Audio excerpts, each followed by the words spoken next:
தங்கமயிலில் ஆடி கொண்டாட்டம் ஆரம்பம். தங்கம் கிராமுக்கு 300 முதல் 600 வரை தள்ளுபடி. இச்சலுகை ஜூலை 31ஆம் தேதி வரை மட்டுமே. கருத்துரை பகுதிக்கு அன்புடன் வரவேற்கிறோம். ட்ரெண்டில் இருக்க சோஃபாலேருந்து இன்னைக்கு கருத்துரை பகுதி வந்து பண்ணிட்டு இருக்கிறோம். 3 சீட்டர் சோஃபா. ஆமாம், ஜனநாயக சோஃபா இது. சரி, ஓகே, இது ரியலான ஜனநாயக சோஃபா. அதிகாரத்தில் யார் இருந்தாலும் எதிர்த்து கேள்வி கேட்குற ஒரு சோஃபா. ஆமாம், அதனால் வந்து இன்றைக்கும் நிறைய கேள்விகளோட வந்திருக்கோம். நீங்கள் கேட்ட கேள்விகளுக்கும் பதிலோடு வந்திருக்கோம். ஷோக்குள்ளே போய் டீட்டெயிலாக பார்த்துருவோமா? நீங்கள் இந்தியனா? S, Indian. ஆதாரம் இருக்கா? இருக்கு. எங்கே இருக்குது? என்ன இருக்குது? ஆதார் அட்டை வச்சுருக்கேன், பேன் அட்டை வச்சுருக்கேன், டிரைவிங் லைசன்ஸ் வச்சுருக்கேன், அதெல்லாம் பாஸ்போர்ட் வச்சுருக்கேன், பர்த் சர்டிஃபிகேட் வச்சுருக்கேன். நீங்கள் ஆன்டி இண்டியன் தான் கண்டிப்பாக. இதெல்லாம் பத்தாது. பாஜக உறுப்பினர் அட்டை இருக்கா? அது இருந்தால் தான் இந்தியன்னு சொல்லுவாங்க போல். அந்த நிலைமைக்கு கொண்டு வந்து நிறுத்தியிருக்காங்க மத்திய அரசாங்கம். சிவன் கூத்தலிங்கம் அப்படிங்கிற நேர் வந்து என்ன கேட்டிருக்காருன்னா, இந்த பாஸ்போர்ட் குடியுரிமை இதை பற்றி விரிவாக பேசுங்க அப்படின்னு வந்து சொல்லியிருக்காரு. இந்த சர்ச்சை எப்போ ஆரம்பிச்சதுன்னா, ஜூன் 24ஆம் தேதி பாஸ்போர்ட் சேவா டே அப்படின்னு சொல்லி அனுசரிக்கிறாங்க, கொண்டாடுறாங்க அப்படின்னு கூட சொல்லலாம். அது வந்து அன்னைக்கு வந்து வெளியுறவுத்துறை ஒரு அறிவிப்பை வெளியிடுறாங்க. பாஸ்போர்ட் அப்படிங்கிறது குடியுரிமைக்கான சான்று கிடையாது, அது வெறும் ஒரு பயண அட்டை தான் அப்படிங்கிறத சொல்கிறாங்க. இது திடீர்னு ஏன் சம்மந்தமே இல்லாமல் அன்றைக்கி வந்து இதை சொல்லணும் அப்படிங்கிறது ஒரு சர்ச்சையாக மாறிச்சு. சர்ச்சையாக மாறினோன்னே மத்திய அரசுலேருந்து ஒரு விளக்கம். அதுவும் கொண்டாட்டமான அன்னைக்கு நாங்கள் கொடுக்குறது பெருசாக உபயோகப்படாதுங்கிற மாதிரி சொல்கிறாங்க அவங்க. ஆமாம், இந்திய சிட்டிசனுக்கு இல்லைங்கிறாங்க அவங்க. அதை வச்சு நீங்கள் எங்கேயாவது ட்ராவல் பண்ணிக்கலாம் அப்படின்னா, ட்ராவல் பண்ணணுன்னா நமக்கு காசு வேணும், அது பொருளாதாரம், அதுக்குள்ளெல்லாம் போகணும். சரி, ஆனால் இந்தியன் சிட்டிசன் கிடையாது பாஸ்போர்ட் வச்சுருந்தா அப்படிங்கிறத சொல்லியிருந்தாங்க. இது சர்ச்சையானோன்னு ஒரு விளக்கமும் வந்து கொடுத்துருக்காங்க மத்திய அரசு தரப்பில். என்ன சொல்கிறாங்கன்னா, இது புதுசாலாம் ஒன்றும் இல்லை. 1967 அந்த பாஸ்போர்ட் சட்டப்படியே அந்த பிரிவில் 20வது பிரிவின் கீழே இது வந்து சொல்லப்பட்டிருக்கு. இது ஏற்கனவே இருக்குது தான், அது ஒரு பயண அட்டை தான் அப்படிங்கிற மாதிரி சொல்கிறாங்க. இதில் நமக்கு ரொம்ப அதிர்ச்சியாக இருக்கிற ஒரு விஷயம் என்னென்னா, இந்தியாவில் கொடுக்கப்படுற ஆவணங்களில் ஆதாராக இருக்கட்டும், வேறு ஏதோ ரேஷன் கார்டாக இருக்கட்டும், டிரைவிங் லைசன்ஸாக இருக்கட்டும், ரொம்ப அதிகமாக பேக்ரவுண்ட் செக்லாம் பண்ணி, போலீஸ் வெரிஃபிகேஷன்லாம் பண்ணி நிறைய ஸ்டெப்ஸை நம்ம கடந்து போய் வாங்குறதுனா அது பாஸ்போர்ட் தான். அப்படி வாங்குற பாஸ்போர்ட்டை வச்சே நீங்கள் இந்தியன்னு ஒத்துக்க மாட்டீங்க அப்படின்னா அது என்ன அப்படிங்கிற கேள்வி வருது இல்லை? ஏன்னா இப்போ பாஸ்போர்ட்டோட அந்த ஃபர்ஸ்ட் பேஜில் இந்தியன் இருக்கும், இந்தியன் பாஸ்போர்ட்டுன்னு இருக்கும். இதுக்கு மேலே என்ன வேணும் குடியுரிமை ஆவணத்துக்கு அப்படிங்கிற கேள்வி இருக்கு. ஆமாம், இப்போ இன்கேஸ் வந்து வெளிநாடு போய் பல பேர் அங்கே சிட்டிசன்ஷிப் வாங்கிடுறாங்கல்ல, அவங்க எதை ஒப்படைப்பாங்கன்னா தங்களுடைய பாஸ்போர்ட்டை தான் ஒப்படைக்கிறாங்க. இந்திய குடியுரிமையை இழந்து அல்லது தொடர்ந்து இந்த நாட்டோட சிட்டிசன் ஆகிக்கிறவங்க அவங்க கொடுக்குற ஆவணமே பாஸ்போர்ட்டு தான். ஆனால் இந்திய நாடு என்ன சொல்லுது? ஏற்றுக்க மாட்டோம்னு சொல்லுது. ஆமாம், சரி, ஆதாரம் ஏற்றுக்குவீங்களான்னா அதையும் ஏற்றுக்க மாட்டோன்ட்டாங்க, எலக்டோரல் கார்டையும் ஏற்றுக்க மாட்டோன்ட்டாங்க. ஆதார் வந்து பேனோட இணைங்க, ஓட்டர் ஐடியோட இணைங்கன்னு எல்லாத்தோடையும் இணைச்சு விட்டாங்க. ஆனால் கடைசியில் அது வந்து அதுவும் கிடையாது குடியுரிமை ஆவணம் அப்படின்னு சொல்லிட்டு இது எல்லாமே கொண்டு வரப்ப, ஆதார் கொண்டு வரப்ப இதுதான் இந்தியாவுடைய அட்டை, இது வாங்கினாதான் நீங்கள் வந்து இந்தியன் சிட்டிசன் தான் ஆரம்பிச்சாங்க. அதை அப்பா அது இல்லை அப்படின்ட்டாங்க. அப்புறம் எதுதான் இந்திய குடிமகனை நிரூபிக்கிறதுக்கான சான்றிதழ்? அதுதான் போல் நம்ம சொன்ன மாதிரி பாஜகவோட உறுப்பினர் அட்டை வச்சுருந்தா இந்தியன் வாங்கன்னு நினைக்கிறேன். சரி, அது இருக்கட்டும். இன்னொரு பக்கம் இதை வந்து எப்படி பார்க்கணும் இந்த விஷயத்தை அப்படின்னா, தேசிய மக்கள் பதிவேடு அப்படின்னு ஒன்று என்ஆர்சின்னு ஒன்று பண்ணிகிட்டு இருக்காங்க. சிஏஏ அந்த குடியுரிமை திருத்த சட்டம் இதெல்லாம் வந்து கொண்டு வரதுக்கான ஒரு வேலை நடந்துக்கிட்டு இருக்கு. பிஜேபி அதை தொடர்ச்சியாக வந்து பண்ணிக்கிட்டே இருக்காங்க மத்திய அரசாங்கம். ஸோ அதெல்லாம் கொண்டு வந்துட்டு ஏதாவது ஒரு கார்டு கொடுப்பாங்களோ அப்படிங்கிற ஒரு சந்தேகம் இருக்குது. நிறைய பேரை வந்து இந்தியன் சிட்டிசன் இல்லை அப்படின்னு அகதிகளாக அறிவிச்சிருவாங்களோ அப்படிங்கிற பயமுமே நிறைய மக்களுக்குள்ள இருக்க தான் செய்யுது. ஏன்னா இந்த எஸ்ஐஆர்னு ஒன்று கொண்டு வந்து உங்களோட வாக்குரிமை வந்து கிடையாது, நீங்கள் இந்தியன் கிடையாதுன்னு சொல்லி நிறைய பேரை ஒரு பக்கம் நீக்கியிருக்காங்க. குறிப்பாக வெஸ்ட் பெங்காலில் நிறைய பேரை வந்து லட்சக்கணக்கான பேரை நீக்கிட்டு இப்போ புதுசாக வந்திருக்கிற அந்த பிஜேபி அரசாங்கம் சொல்கிறது என்ன சொல்கிறாங்கன்னா, நீங்கள் எஸ்ஐஆரில் நீக்கப்பட்டுட்டீங்க, நீங்கள் இந்திய குடிமக்கள் இல்லைன்னு சொல்லி நீக்கிட்டாங்க. அப்படிங்கும்போது உங்களுக்கு அரசு சார்பில் கிடைக்கிற அந்த வெல்ஃபேர் ஸ்கீம்லாம் இனிமேல் கிடைக்காது அப்படின்னு சொல்லியிருக்காங்க. அதை நம்பி வாழ்கிற பல குடும்பங்கள் அங்கே இருக்குது. அவங்கெல்லாம் வந்து இப்போவே வந்து நிறைய தேசிய ஊடகங்கள்கிட்ட பேசிகிட்டு இருக்காங்க. 40 வருஷம், 50 வருஷம், 60 வருஷம், 70 வருஷமாக எங்கள் குடும்பம் இங்கே இருக்குது, எனக்கு 80 வயசு ஆகுது, நான் இப்போ வந்து முதியோர் திட்டங்கள்லாம் இருக்கேன், இப்போ இது எதுவுமே எனக்கு கிடைக்காதுன்னு சொல்கிறாங்க. ஸோ இப்போ திடீர்னு நான் வந்து எங்கே போகிறது, நான் யார் அப்போ அப்படிங்கிற கேள்வி அங்கே உள்ள நிறைய மக்களுக்குள்ள, குடும்பங்களுக்குள்ளே வந்திருக்கு. ஒரு பெரிய ஏதோ ஒரு திட்டத்துக்கு ஒரு முன்னோட்டமாக தான் இந்த விஷயத்தை அறிவிச்சிருக்கிறாங்களா மத்திய அரசு அப்படிங்கிற ஒரு பயம்தான் நிறைய மக்களுக்குள்ளே வந்திருக்கு. பட் தெளிவான பதில் யாரால் சொல்ல முடியும்னா மத்திய ஆட்சியாளர்களால் தான் சொல்ல முடியும். அந்த பதில் வந்து கிடைக்காது, ஏன் இதை கிளப்புறாங்க அப்படின்னு. ப்ரிசைஸ் 27 அப்படிங்கிற அந்த யூடியூப் அக்கௌண்ட்லேருந்து ஒரு கேள்வி கேட்டிருக்காங்க. இந்த மாதிரி கட்சி தாவுறாங்களே, இது கட்சி தாவல் தடை சட்டத்தில் வராதா? புது கட்சியில் போய் தாவுறாங்க, இந்த மாதிரிலாம் நடக்குதுல்ல, அதை வச்சு சொல்லுங்கிற மாதிரி கேட்டிருக்காங்க. கட்சி தாவல் தடை சட்டம் ஆன்டி டிஃபெக்ஷன் லா 1985 அறிமுகமாச்சு. ராஜீவ்காந்தி பிரதமராக இருக்கப்ப இது எம்எல்ஏ எம்பிஸ் அடிக்கடி கட்சி மாறிக்கிட்டு இருக்காங்க, அதனால ஆட்சி கவிழ்ப்புலாம் நடக்குதுன்னு கொண்டு வரப்பட்ட ஒரு சட்டம் தான். ஏன்னா 1960 1980 வரைக்கும் பல ஆட்சிகள் வந்து கவர்ந்துச்சு. அதுக்கு காரணம் எம்பிஸ் இந்த பக்கம் ஓடுவாங்க, இல்லை எம்எல்ஏஸ் அந்த பக்கம் ஓடுவாங்கன்னு சொல்லிட்டு மாநிலமும் கவர்ந்துச்சு, மத்தியிலையும் வந்து ஆட்சி வந்து கவர்ந்துச்சு. அதனால தான் இந்த சட்டம் வந்து கொண்டு வரப்பட்டது. குறிப்பாக 1967 காயாலாலுங்கிற நபர் ஒரே நாளில் பல கட்சி வந்து மாறிட்டு இருந்தார் பீகாரில். அதனால தான் வந்து ஆயாராம் காயாராம்ங்கிற அந்த ஸ்லோகங்கிறது இப்போ வரைக்கும் வந்து ட்ரெண்டில் இருக்குது. இப்போ ஒரு எம்எல்ஏ அவர் வந்து வேற கட்சிக்கு போறாரு அப்படின்னா தானாகவே அவர் வந்து பதவி இழந்துடுவார். ஒரு எம்எல்ஏ எப்படி தகுதி நீக்கம் செய்வாங்க அப்படின்னா, சட்டமன்றம் அப்படின்னா இங்க இருக்கிற சட்டமன்ற தலைவர் சபாநாயகருக்கு அந்த அதிகாரம் இருக்கு. நாடாளுமன்றம் அப்படின்னா மக்களவை சபாநாயகர் அல்லது மாநிலங்களவை சபாநாயகர் அந்த அதிகாரம் வந்து இருக்கு. தானாக விலகினாலும் இந்த சட்டம் வந்து பாயும். இன்னொரு பக்கம் வந்து வேற கட்சியில இணைஞ்சாலும் பாயும். விப்பு அந்த கொரோனா உத்தரவை மீறிட்டாலும் வந்து பாயும். இப்போ வாக்கெடுப்பு நடத்துறாங்க, அந்த வாக்கெடுப்புக்கு இந்த இதுதான் நம்ம ஆதரவுன்னு நம்ம சொல்றாங்க, விப் சொல்றாங்க, அதுக்கு எதிராக வாக்களிச்சாலும் வந்து பறி போயிடும். இல்ல வாக்கெடுப்புல கலந்து காட்டி வந்து பறி போயிடும். இண்டிபெண்ட் கேண்டா ஜெயிச்சவர் வந்து வேற கட்சியில போய் ஜாயின் பண்றாரு, சட்டமன்றத்தில் ஆதரவு கொடுக்கறது ஓகே, நான் போய் ஜாயின் பண்ணாலும் அவரும் வந்து பதவி இழந்துடுவார். இதுதான் இந்த சட்டம் வந்து சொல்லுது. இதுலயும் வந்து ஒரு லூப் ஹோல் வைப்பாங்கல்ல, அது என்ன அப்படின்னா, இப்போ 3/2 பங்கு ஆதரவு இருக்குங்கிற பட்சத்துல அது வந்து சட்டப்பூர்வமா இணைஞ்சதா வந்து கருதுறாங்க இந்திய அரசியலமைப்பு சட்டத்துல. கட்சி பிளவாயி அந்த சைட் போயிட்டாங்க அப்படிங்கிற மாதிரி எடுத்துக்கிறாங்க. ஆமா, இப்போ 100 பேர் இருக்காங்க, 5 பேர் மட்டும் வேற கட்சிக்கு போறாங்க அப்படின்னா அது கட்சி தாவல் தடை சட்டம் பாயும். இதுவே 100ல் 67 பேர் ஒரு கட்சிக்கு போறாங்க அப்படின்னா அது சட்டப்பூர்வமா அங்கீகாரம் வந்து கொடுத்துட்றாங்க. இதுதான் வந்து இது. இப்போ நிறைய பேர் கேட்கலாம் வந்து கட்சி தாவல் தடை சட்டம் பாயாதா அப்படின்னு சொல்லிட்டு, அதனால ரிசைன் மட்டும் போயிடுறாங்க. பண்ணா அவங்க பதவி இழந்துடுறாங்க. பதவி இழந்ததுக்கு பிறகு திருப்பி அந்த இடைத்தேர்தல் வருவாங்க. மேபி அவங்கள நிப்பாட்டலாம், இல்ல வேற நபர்கள் நிப்பாட்டலாம். இப்ப இன்கேஸ் அந்த கட்சியில ஜெயிச்சு ராஜினாமா பண்ணாம ஜாயின் பண்ணாங்க அப்படின்னா புதிய வந்து கட்சி தாவல் தடை சட்டம் வந்து பாஞ்சு அவங்க எம்எல்ஏ பதவி பறி போயிடும். அதனால நாங்களே ரிசைன் பண்ணிட்டு போறோம்ட்டு இங்கே போறாங்க. ஆமா, நம்ம டிவிக்கு எல்லாம் அதை பார்க்க முடியுது. அப்படியே நார்த்துக்கு போனோன்னா அங்கே வந்து எதுக்கு ரிசைன் பண்ணிக்கிட்டு மொத்தமாக 3/2 பங்கு இங்கே வந்துருங்கன்னு சொல்லிட்டு அங்கே ஆட்களை தூக்கிட்டு இருக்கிறாங்க பிஜேபி. நம்ம பார்த்தோம், அது திரிணாமுல் காங்கிரஸில் 20 பேர் வந்து ஆளே இல்லாத ஒரு கட்சியில் புதுசாக சேர்ந்துருக்காங்க. ஏக்நாத் ஷிண்டே அணிக்கு உத்தவ் சிவசேனாவிலேருந்து 9 பேரில் 6 பேர் வந்திருக்காங்க. ஸோ அங்கெல்லாம் கட்சி தாவல் தடை சட்டம் பாயாது, ஏன்னா 3/2 பங்கு பேர் அங்கே வந்துட்டதுனால. இங்கே வந்து டிவிக்கே ரிசைன் பண்ணிட்டு இங்கே கட்சிக்குள்ளே எடுத்துக்கிறதுனால இங்கேயுமே அது சட்ட ரீதியாக வந்து எதுவும் பண்ண முடியாது. நம்ம கேட்டால் சட்டப்பூர்வமாக தான் நாங்கள் பண்ணுறோம்னு சொல்லி டிவிக்கு வந்து சொல்லலாம். ஆனால் ஒரே ஒரு கட்சி பிஜேபியோட ட்ரைனிங் எடுக்கணும். அதுக்கு யார் தூக்குறதுக்கு, ஆளை தூக்குறதுக்கு மாட்டிக்கிட்டாங்க பார்த்தியா. கெட் அவுட் குரு அப்படிங்கிற அந்த யூடியூப் அக்கௌண்ட்டில் இருந்து ரொம்ப நாளாக ஒரு டவுட்டு, ஏன் வந்து சீஃப் மினிஸ்டர்ஸ் இந்த மாதிரி உயர் பொறுப்பில் இருக்கவங்கலாம் கடிதமாக எழுதுகிறாங்க. டெக்னாலஜி எவ்வளோ வளர்ந்துருச்சு, அது எப்படி வேணால் அனுப்பலாம், மெயிலாக அனுப்பலாம், ஏன் கடிதமாக எழுதுகிறாங்கங்கிற மாதிரி ஒரு கேள்வி வந்து வந்திருக்கு. அது அதிகாரப்பூர்வமான ஒரு பதிவாக வந்து இருக்கும். இது வந்து நீதிமன்றத்திலேயோ சட்டமன்றத்திலேயோ நாடாளுமன்றத்திலேயோ அதிகாரப்பூர்வ ஒரு ஆவணமாகவும் வந்து பார்க்கப்படும்.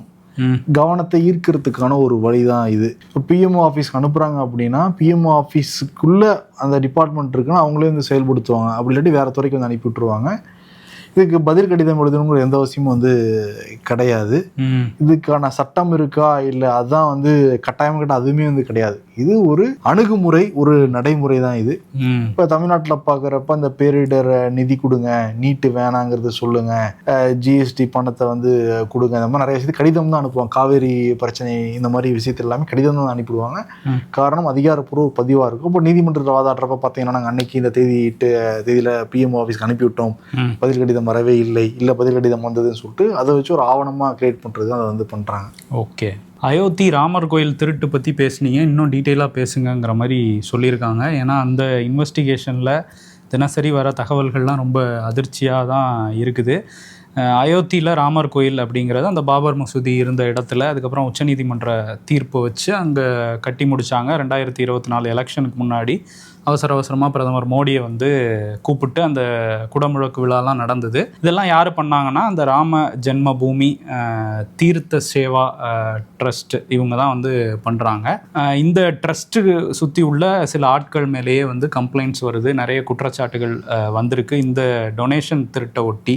ஏன்னா வந்து ராமர் கோயிலில் இந்த காணிக்கை தினசரி வர பக்தர்கள் வந்து காணிக்கையாக நிறைய விஷயங்கள் கொடுப்பாங்க, வெள்ளி கொடுப்பாங்க, தங்கம் கொடுப்பாங்க, நவரத்ன கற்கள் கொடுக்குறாங்க, பணமும் வந்து கொடுக்குறாங்க. இதில் திருட்டு நடந்திருக்கு அப்படின்னு முதல்ல வந்து சொன்னது யாருன்னா அகிலேஷ் யாதவ், அங்கே உத்தரப்பிரதேசத்தோட பிரதான எதிர்க்கட்சி சமாஜ்வாடி, அந்த கட்சியோட தலைவர் அகிலேஷ் யாதவ் தான் இந்த பிரச்சனையை வந்து கிளப்புறாரு. அவங்க கட்சியோட முன்னாள் எம்எல்ஏ பவன் பாண்டே அவர் வந்து ஒரு நம்பரையும் கொடுக்குறாரு, 7-7.5 கோடி ரூபா வரையும் காணாமல் போயிருக்கதா சொல்கிறாங்க, திருடி இருக்காங்க. இதெல்லாம் வந்து அந்த ராம ஜென்ம பூமி ட்ரஸ்ட்டுக்கு தெரியாமல் நடந்திருக்காது, நிறைய குளறுபடிகள் இதை வச்சு பண்ணிக்கிட்டு இருக்கிறாங்க இந்த ட்ரஸ்ட்டை வச்சு ராமர் கோயிலில் அப்படிங்கிற மாதிரி அவர் குற்றச்சாட்டு வைக்கிறாரு. இன்னொரு பக்கம் எஸ்பிஐயில் தான் அந்த கோயிலோட வங்கி கணக்கு இருக்குது, அந்த கணக்கும் இவங்க லெஜரில் வந்து இவ்வளோ வந்தது அப்படின்னு நோட் பண்ணதுலேயும் நிறைய வித்தியாசம் இருக்குன்னு ஒரு ஆடிட்டில் வந்து கண்டுபிடிக்கிறாங்க. இதெல்லாம் போன ஜூன் மாதத்தில் நடக்குது. பொதுநல வழக்கும் வந்து ராமர் பணத்தை வந்து திருடிட்டாங்க அப்படிங்கிற மாதிரி கோர்ட் வரையும் அது போனதுக்கப்புறம் பாஜக அரசாங்கத்துக்கு ஒரு பெரிய அழுத்தம். சமாஜ்வாடி என்ன சொல்கிறாங்கன்னா இந்த இதில் திருட்டில் பாஜக ஆட்களுக்கே தொடர்பு இருக்கும், அதனால் ஒரு உச்சநீதிமன்றம் கண்காணிப்பில் ஒரு விசாரணை நடக்கணும்னு சொல்கிறாங்க. இந்த அழுத்தம்லாம் வந்தோடனே ஐயோ இது நம்ம கை மீறி போயிடக்கூடாதுன்னு நினச்சாங்களா என்னன்னு தெரியல, உடனடியாக யோகி ஆதித்யநாத் தலைமையிலான அந்த பிஜேபி அரசாங்கம் ஒரு எஸ்ஐடி போட்டு அது ஒரு விசாரிக்கிறோம் அப்படின்னு சொல்கிறாங்க. எஸ்ஐடி வந்து ஒரு ஃபஸ்ட்டு கட்ட அறிக்கைன்னு ஒன்று கொடுக்குறாங்க. அப்புறம் தொடர்ச்சியாக தகவல்கள் வெளியாகிட்டே இருக்குது. அதில் என்ன சொல்கிறாங்கன்னா 7-7.5 கோடி ரூபா பணம், அந்த 7.5 கோடி அப்படிங்கிற அமௌண்ட்டு தான் சொல்கிறாங்க, அதுதான் காணாமல் போயிருக்கு அப்படின்னு. ஆனால் எதிர்க்கட்சிகள் நிறைய குற்றச்சாட்டுகளை வைக்கிறாங்க. குறிப்பாக சஞ்சய் ராவத் சிவசேனாவோட அந்த உத்தவ் தாக்கரே அணியில் இருக்கிறவர், அவர் என்ன சொல்கிறாருன்னா நாங்கள் வந்து ராமர் கோயிலுக்கு எங்கள் கட்சி சார்பில் 4 கிலோ வெள்ளி செங்கல், ஒரு சில்வர் பிரிக் வந்து ஒன்று அனுப்பிச்சி வச்சோம், அதே மாதிரி 1 கோடி ரூபா பணமும் அனுப்பிச்சோம். இது ரெண்டுத்துக்குமே இப்போ வரையும் எங்களுக்கு ரெசிப்டோ ஒரு அக்னாலஜ்மெண்ட்டோ எதுவுமே வரல.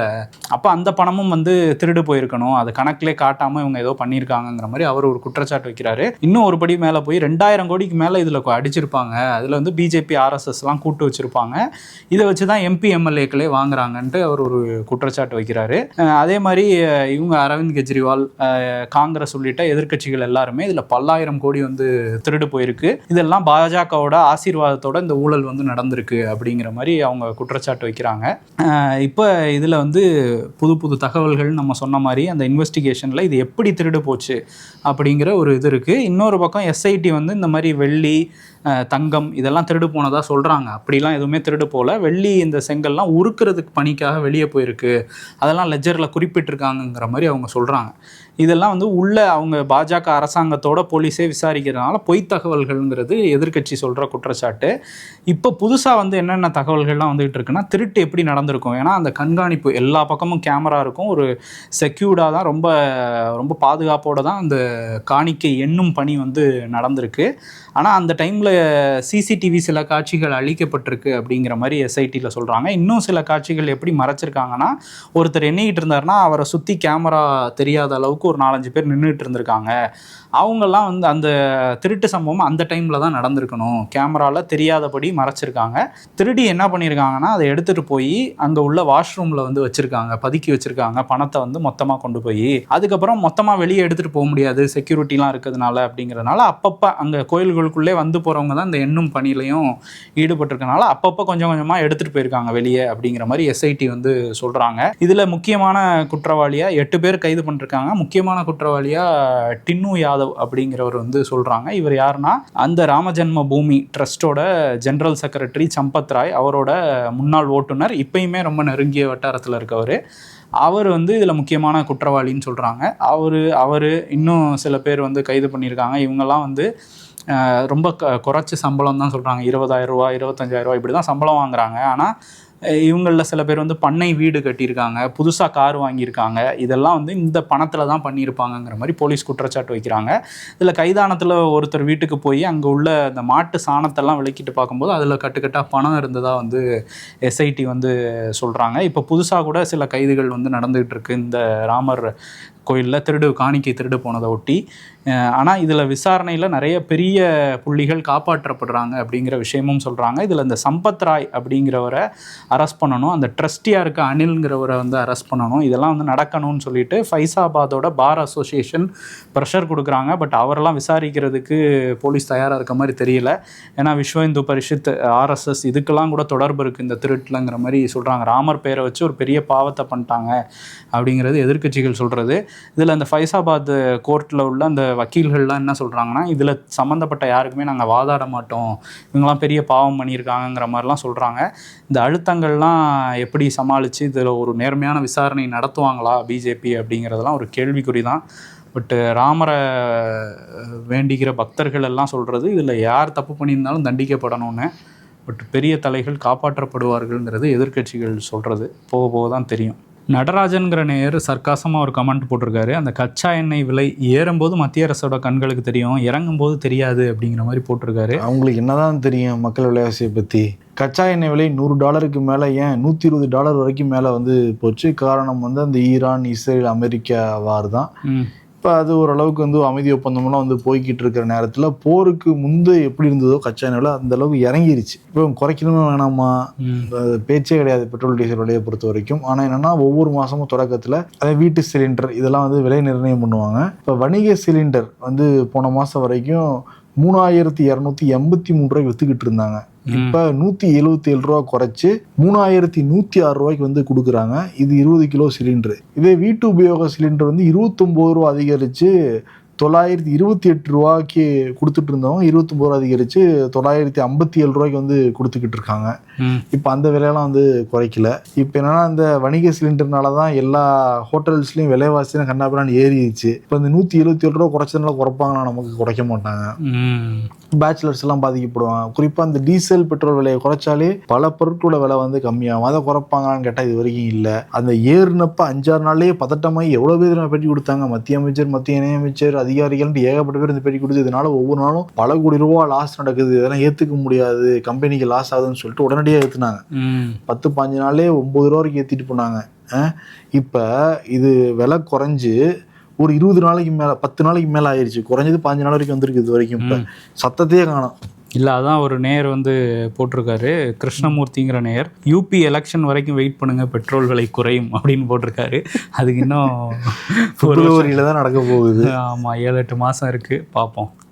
சரி, ஓகே. இந்த வார கருத்துரை பகுதி உங்களுக்கு சிறப்பாக இருக்கும் நாங்கள் வந்து நம்புகிறோம். இன்னும் நிறைய கேள்விகள் வந்து கேளுங்க, கமெண்ட் செக்ஷனில் வந்து பதிவிடுங்க. நல்லா இருந்தது அப்படின்னா லைக் கொடுத்துட்டு போங்க, நல்லா இல்லைனாலும் ஏன் நல்லா இல்லைங்கிறத சொல்லுங்கள், நாங்கள் திருத்திக்க நடத்த வரோம். ஓகே, நன்றி. தமிழக மக்களின் அபிமான தங்கமயிலில் ஆனந்தம் பொங்கும் பொன்னான ஆடி கொண்டாட்டம் தொடங்கியாச்சு. தங்கம் கிராமுக்கு 300 முதல் 600 வரை தள்ளுபடி. இச்சலுகை ஜூலை 31 வரை மட்டுமே. தங்கம் வாங்க, தங்கமயிலுக்கு வாங்க.